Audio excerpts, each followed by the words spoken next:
Hello everybody, my name is Jim Jeffers and I am your child's teacher for music theory and technology. This is my 20th year teaching at Fairport High School, and I've been teaching music theory and AP music theory the entire time that I've been at Fairport High School. My other major responsibility at the school is that I am the choir director and involved in musicals and voice lessons and things like that. So let me tell you a little bit about myself. I have a degree in vocal performance from SUNY Fredonia and also a PhD in music theory from SUNY Buffalo.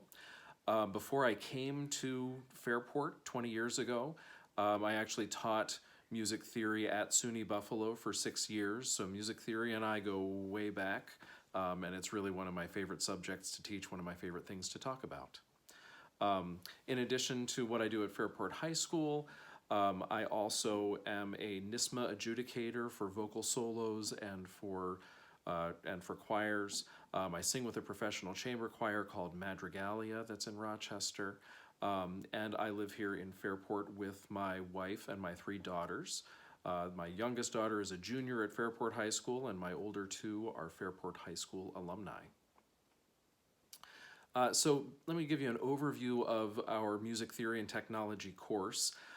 Basically, we start with the building blocks of music. So we've already studied reading music in all different clefs, and just so we can know how to read music for all different instruments.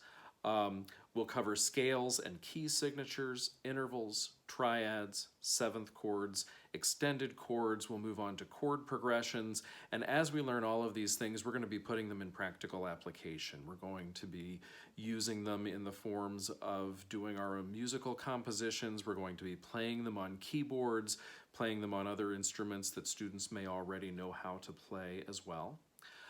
For our composing, we will do compositions of melodies, compositions of chord progressions, compositions that involve melodies and accompaniments, that involve small ensembles of various kinds.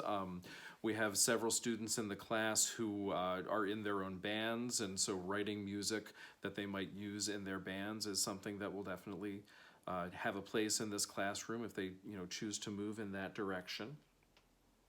On the technology side, students will learn notation software, which is software where they create their own sheet music. They'll do a lot of composing through the notation software. They will also use DAW software, DAW, that's Digital Audio Workstation, through which they can record music and also use music, create electronic music from loops and from other music that's just created within the computer itself. They will have at the end of the year a final composition project that will involve performing a piece that they compose themselves, perhaps recording that piece if they choose to go in that particular direction. Grades for this course are based on regular homework assignments. So when students come in for their Monday, Thursday, or Tuesday, Friday cohort, they'll leave class each day with an assignment to do on their at-home days. That assignment will always be posted on Google Classroom. Some assignments may actually be submitted through Google Classroom. Others will be turned in hard copy and only necessarily turned in through Google Classroom by our all virtual students. But they will have to be able to print out those assignments and then do them by hand, take pictures of them to turn them in through Google Classroom. So those are our homework assignments. We will have some written tests, but we'll also have projects, and as the year moves on, we'll be more project-based than we are test-based for the grades. Those projects will include compositions, they will include music analysis, they'll involve technology projects as well. So already enjoying knowing all of your children and starting to work with them in music theory, and looking forward to a good year of music creation.